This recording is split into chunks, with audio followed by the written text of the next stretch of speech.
ഇതൊരു ചരിത്ര പുരുഷൻ്റെ വീട്. 1732 ജനിച്ച് 1826 മരിച്ച അമേരിക്കയുടെ 3ാമത്തെ പ്രസിഡൻ്റായിരുന്ന തോമസ് ജെഫർസൺ. അദ്ദേഹം സ്വയം ഡിസൈൻ ചെയ്ത് അദ്ദേഹം തന്നെ നിർമ്മിച്ച അദ്ദേഹത്തിൻ്റെ മോണ്ടിച്ചെല്ലയിലുള്ള വസതിയാണ് നമ്മളിന്ന് ടൂർ ചെയ്യുന്നത്.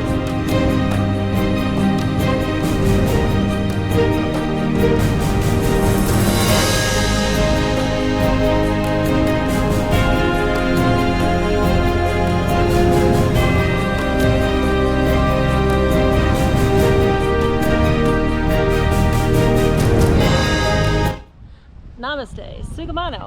Welcome to Monticello, the home of Thomas Jefferson and a World Heritage Site.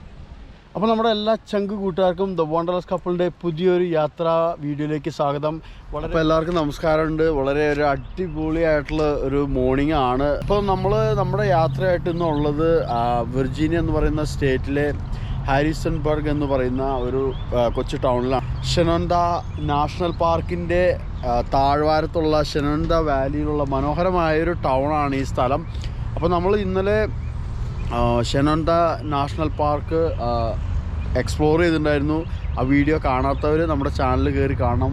വളരെ അടിപൊളിയായിട്ടുള്ള ഒരു വീഡിയോ ആണ്. അതായത് ഒരു 170 കിലോമീറ്റർ നീളത്തിലുള്ള ലോകത്തിലെ one of the prettiest skyline drive ആണ്. നമ്മൾ ഇന്ന് കാലത്ത് ഈ ഹാരിസൺബർഗിൽ നിന്ന് നമ്മൾ മോൺചെല്ലോ എന്ന് പറയുന്ന ഒരു സ്ഥലത്തേക്കാണ് പോകുന്നത്.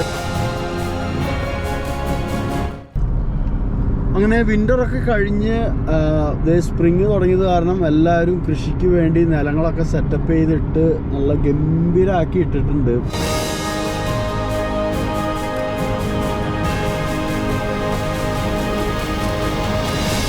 എന്ന് പറയുന്ന ഈ ഒരു സ്ഥലം അമേരിക്കയുടെ ചരിത്രത്തിൽ മാത്രമല്ല, അതേപോലെ വേൾഡ് ഹിസ്റ്ററിയിൽ തന്നെ ഇടം പിടിച്ച ഒരു സ്ഥലമാണ്. കാരണം 1607 മെയ് മാസം 13-ാം തീയതി 107 ആണുങ്ങളും അതേപോലെ കുറേ കുട്ടികളും അടങ്ങുന്ന, അതായത് ബോയ്സും അടങ്ങുന്ന ഒരു സംഘം ഇംഗ്ലണ്ടിൽ നിന്നും ഈ സ്ഥലത്തേക്ക് വന്നു.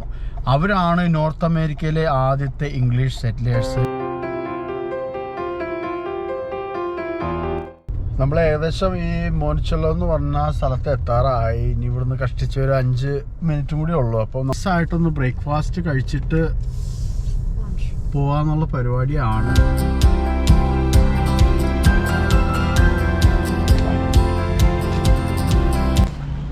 സംഭവം പെട്ടെന്ന് പരിപാടിയായിരുന്നു. ഓർഡർ ചെയ്ത ഫുഡ് കിട്ടി. നമ്മൾ ക്യാരി ഔട്ടാണ്, കാരണം ടൈമില്ലാത്ത കാരണം വണ്ടിയിൽ തന്നെ ഇരുന്ന് കഴിക്കാനുള്ള പരിപാടിയാണ്.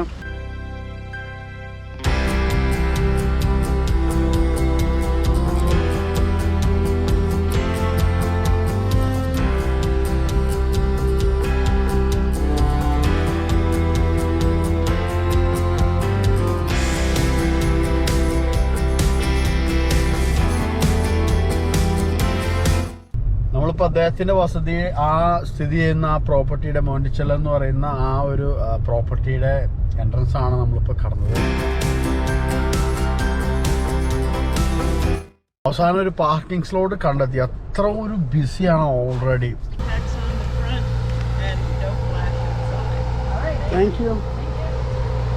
നമ്മളങ്ങനെ ചെക്കിംഗ് ഒക്കെ കഴിഞ്ഞ് ഷട്ടിലിൽ കയറുകയാണ്. Author of the Declaration of Independence, 3rd President of the United States, and founder of the University of Virginia. Security checking ഉണ്ടായിരുന്നു. അത് കഴിഞ്ഞ് ഷട്ടില് നമ്മളെ അവർ ആ വീട്ടിലേക്ക് എത്തിക്കും ഈ പ്രോപ്പർട്ടിയിൽ. A brick and gravel trail 6/10 of a mile in length also connects the mountaintop, gravesite, and visitor center.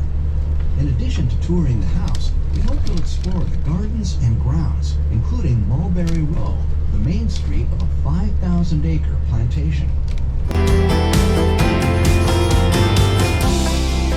We hope you enjoy your visit to Jefferson's Little Mountain. All right, Jim. Go towards the rear instead of...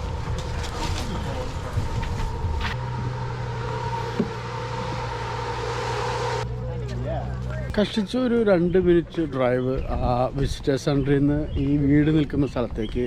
ഇത് മൊത്തം ഒരു 5000 acre വരുന്നതാണ് ഈ ഒരു plantation.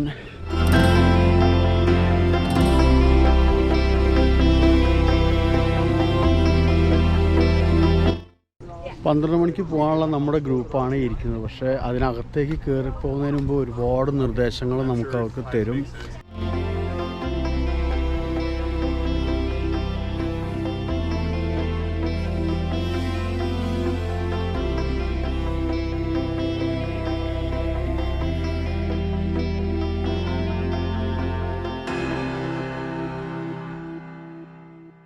ഏകദേശം ഒരു 30 പേരുള്ള ഒരു ഗ്രൂപ്പാണ് നമ്മുടേത്. നമ്മളിതേ വീടിൻ്റെ പോർച്ചിൽ നിൽക്കുകയാണ് അകത്തേക്ക് എൻ്റർ ആവാൻ വേണ്ടിയിട്ട്. അപ്പോൾ ആ ഗൈഡ് അകത്ത് കൊണ്ടുപോയി നമ്മളെ ഓരോ റൂമിലും കൊണ്ടുപോയി കാര്യങ്ങളൊക്കെ മനസ്സിലാക്കി തരും.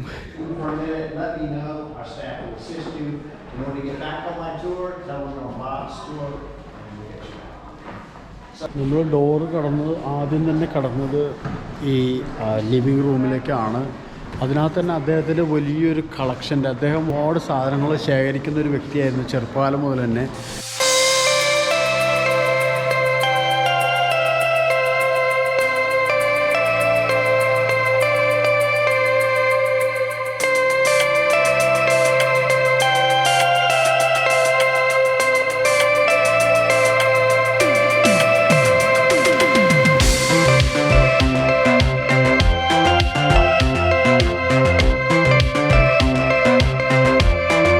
ഈ വീട്ടിലെ ഏറ്റവും ഹൈലൈറ്റ് ആയിട്ടുള്ള ഒരു സംഭവമാണ് ഈ കാണുന്ന വാൾ ക്ലോക്ക്, ദ ഗ്രേറ്റ് ക്ലോക്ക് എന്ന് പറയും. ഇത് തോമസ് ജെഫേഴ്സൺ തന്നെ ഡിസൈൻ ചെയ്തതാണ്. 1792 പീറ്റർ സ്പാർക്ക് എന്ന് പറഞ്ഞ വ്യക്തിയാണ് ഇത് നിർമ്മിച്ചത്. ഇന്നും വർക്കാവുന്ന ഒരു ക്ലോക്കാണ് ഈ കാണുന്നത്. അതേപോലെ തന്നെ ഈ ക്ലോക്ക് ഒരു ദിവസം ഓടിയെത്തുന്നതിനോടൊപ്പം ഡേറ്റും മാറുന്ന ഒരു സിസ്റ്റം ഉണ്ടായിരുന്നു ഈ ഒരു ക്ലോക്കിന്.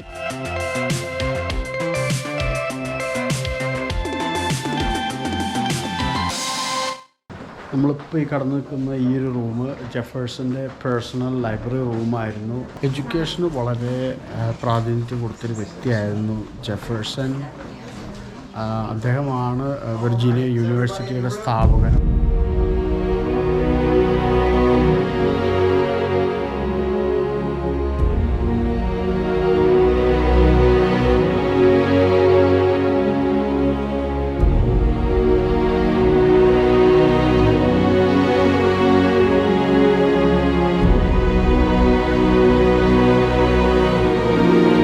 ഇതാണ് ജെഫേഴ്സണും അദ്ദേഹത്തിൻ്റെ ഭാര്യ മാർത്ത, അദ്ദേഹത്തിൻ്റെ കൊച്ചും താമസിച്ച അവരുടെ ബെഡ്റൂമാണിത്.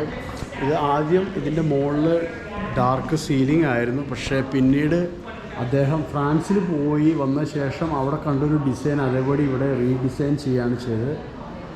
നല്ല എന്താ പറയുക, അടിപൊളി വിൻഡോയും കാര്യങ്ങളൊക്കെ ഉള്ള ഒരു സെറ്റപ്പ്.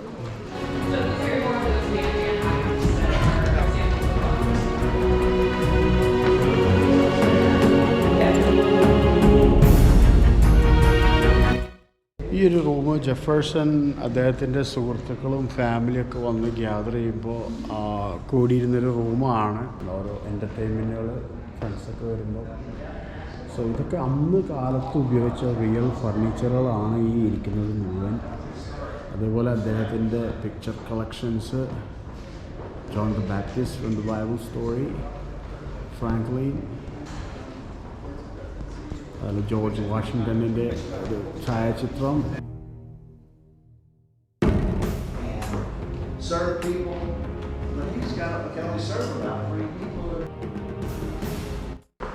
ഈ വീട്ടിലെ ഡൈനിങ് റൂമാണിത്.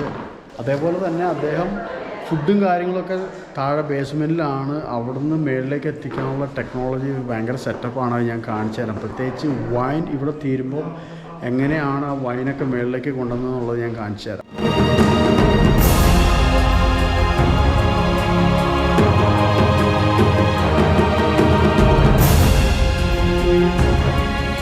നമ്മൾ നേരത്തെ ആ ഡൈനിങ് റൂമിൽ നിന്ന സമയത്ത് ഇതേപോലെ വൈൻ ബോട്ടിൽ താഴത്തേക്ക് എത്തിക്കുന്ന ആ ഒരു സെറ്റപ്പ് അത് ഈ ഒരു സംവിധാനമാണ്.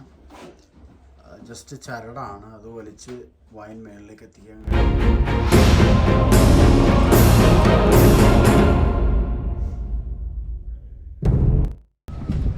ഇത് ആ ഡൈനിങ് റൂമിൽ നിന്ന് വെളിയിലേക്കുള്ള ഒരു എക്സിറ്റ് ആണ്.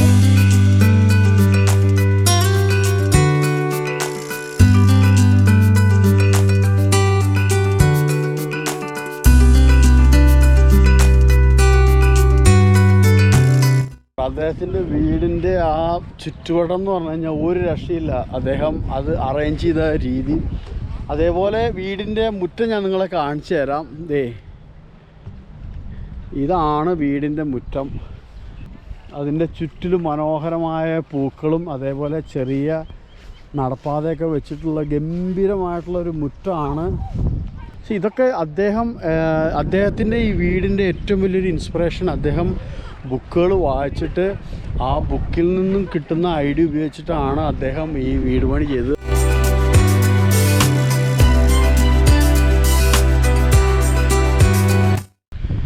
നമ്മളിനി എക്സ്പ്ലോർ ചെയ്യുന്നത് അദ്ദേഹത്തിൻ്റെ ഗാർഡനാണ്.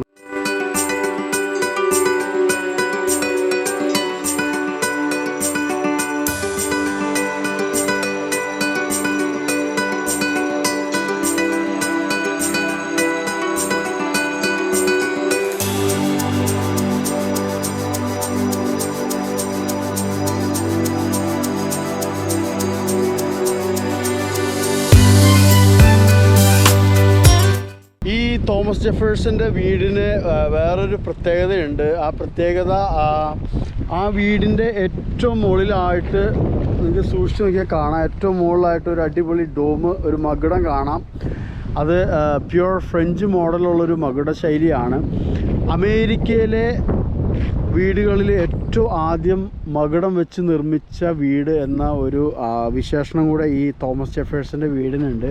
തോമസ് ജെഫേഴ്സിൻ്റെ അതേ കോലത്തിൽ അതേ ഒരു മുഖസാദൃശ്യമൊക്കെ ഉള്ള ഒരാളാണ് ഡ്രസ്സപ്പ് ചെയ്ത് വരും. അപ്പോൾ നമുക്കിതേപോലെ ആൾക്കാർക്ക് ഒരുപാട് ചോദ്യങ്ങൾ ചോദിക്കാം.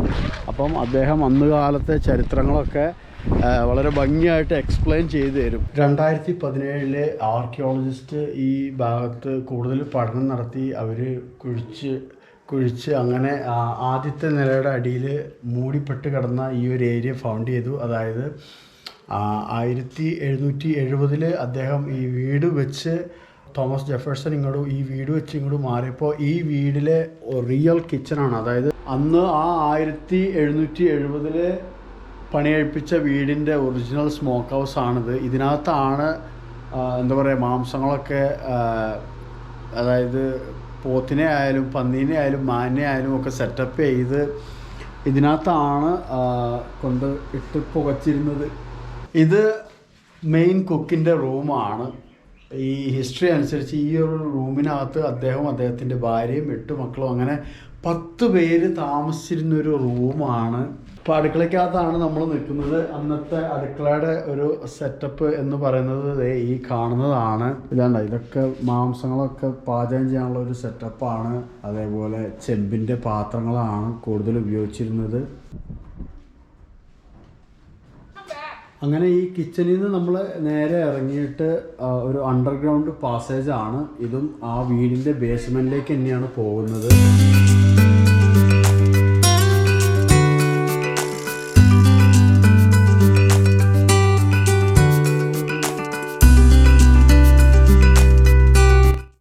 ഇതാണ് സ്റ്റോറേജ് റൂം. പ്രത്യേകിച്ച് ലിക്കറും വൈനും ഒക്കെ സ്റ്റോർ ചെയ്തിരുന്നൊരു സെക്ഷനാണ്. ഇപ്പം നൈസായിട്ട് നമ്മൾ ആ ബേസ്മെൻ്റ് ഒന്ന് ചുറ്റിക്കറങ്ങി. നമുക്ക് അലൗഡ് ആയിട്ടുള്ള ഏരിയകൾ അത്രേ ഉള്ളൂ.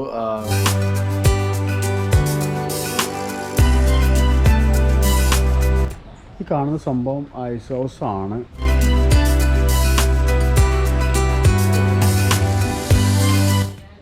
ഈ ഒരു സംഭവം ആക്ച്വലി ഇവിടുത്തെ അതിശൈത്യകാലത്ത് അവർ മഞ്ഞ് ഐസ് ശേഖരിച്ച് ഈ ഒരു വലിയൊരു കുഴിയിലാണ്, ഈ ഐസ് ഹൗസ് എന്ന് വിളിക്കുന്ന ഈ ഒരു കുഴിയിലാണ് അവർ ശേഖരിച്ച് വെക്കുക. അങ്ങനെയാണ് അവർ അവരുടെ എല്ലാ ആവശ്യങ്ങൾക്കും ഐസ് ഉപയോഗിച്ചിരുന്നത്. ഇത് അദ്ദേഹം ഉപയോഗിച്ച കുതിരവണ്ടിയുടെ സെറ്റപ്പാണ്. ഇതിലൊക്കെയാണ് അദ്ദേഹം യാത്ര ചെയ്തിരുന്നത്.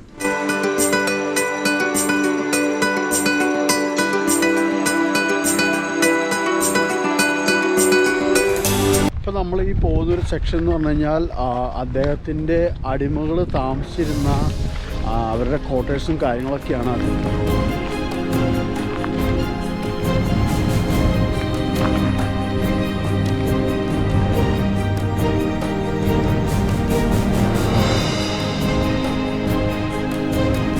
അന്ന് കാലത്ത് അടിമകൾ താമസിച്ചിരുന്ന ക്വാർട്ടേഴ്സാണ്. ഇതാണ് ഒരു സെറ്റപ്പ്. ഒരു അടിമ ഫാമിലിക്കുള്ളൊരു സെറ്റപ്പാണ്. ഒരു ഒറ്റ മുറി ആയിട്ടുള്ളൊരു ക്യാബിനാണിത്.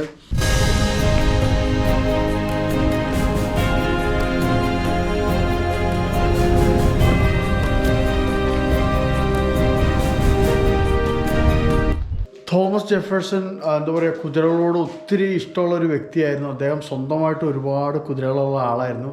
അപ്പം അവരുടെ ഈ പ്രോപ്പർട്ടിയിലെ ഈ ഒരു സെക്ഷന് കുതിരകളെയൊക്കെ സൂക്ഷിച്ചിരുന്ന ഒരു സെറ്റപ്പാണ്.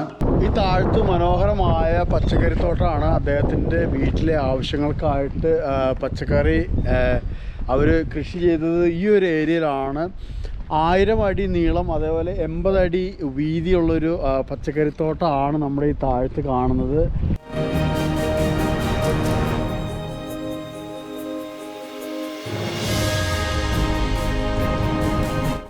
അദ്ദേഹം ഒരുപാട് കടബാധ്യതയോടുകൂടിയാണ് മരണപ്പെട്ടത്.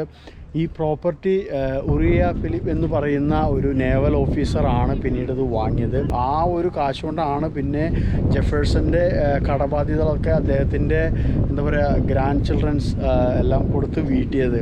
അപ്പോൾ ആ ഉറിയയുടെ അമ്മേനെ അടക്കിയ സ്പോട്ടാണ് ഈ കാണുന്നത്. ഈ കാണുന്ന അതൊരു ചിമ്മിനിയുടെ അവശിഷ്ടമാണ്. ഈ ഒരു ഏരിയയിൽ അന്നത്തെ ആ ഒറിജിനൽ മരപ്പണികൾ ചെയ്തിരുന്ന വർക്ക്ഷോപ്പായിരുന്നു. ഇനി നമ്മൾ കാണാൻ പോകുന്നത് അദ്ദേഹത്തെ അടക്കം ചെയ്തിട്ടുള്ള സ്ഥലമാണ്.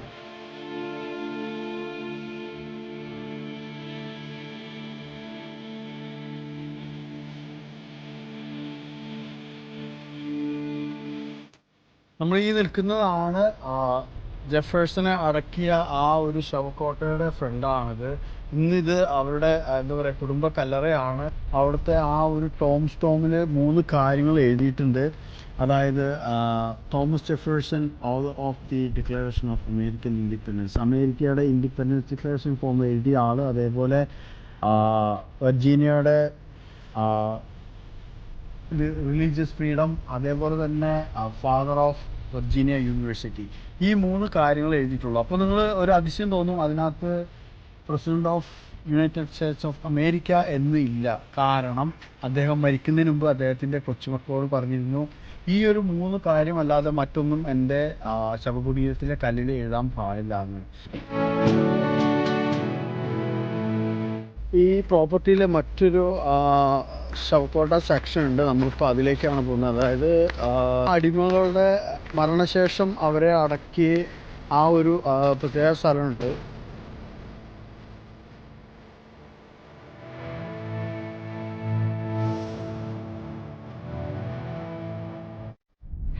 We finally finished our day here at Monticello. Had a little bit of rain, but it didn't dampen our spirits. It was amazing. വളരെ ഗംഭീരമായ ഒരു ട്രിപ്പായിരുന്നു. നമ്മൾ ശരിക്കും എൻജോയ് ചെയ്തു. അപ്പോൾ നമ്മുടെ ഇന്നത്തെ ഈ ട്രിപ്പ് ഇവിടെ കഴിയുകയാണ്. പക്ഷേ ആസ് യൂഷ്വൽ ദ വണ്ടർലസ് കപ്പിളിൻ്റെ യാത്ര തുടർന്നുകൊണ്ടിരിക്കും. പുതിയ സ്ഥലങ്ങളായി പുതിയ കാഴ്ചകളായി അടുത്ത വീഡിയോയിൽ കാണുന്നവരേക്കും bye from the wanderlust couple. See you next time.